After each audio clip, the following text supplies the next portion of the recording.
Hjúkrun aldraðra mjög spennandi starf.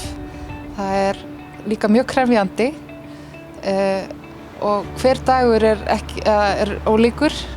Fólk kemur hérna inn til þess að fá mat á færni og vitrænni getu og jafnvel aðstoð með að sækja þjónustu heima. Ég búin að vinna hérna á Landakoti í 2 ár og líka mjög vel.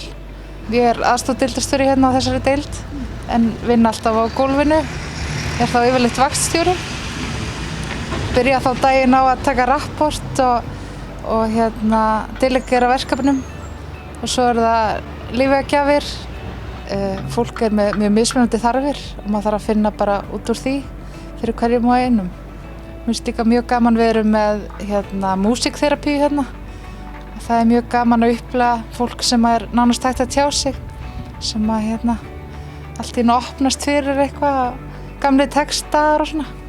Fá tækifæri til að tala við þetta fólk sem byggði upp landið og hefur frá svo miklu að segja.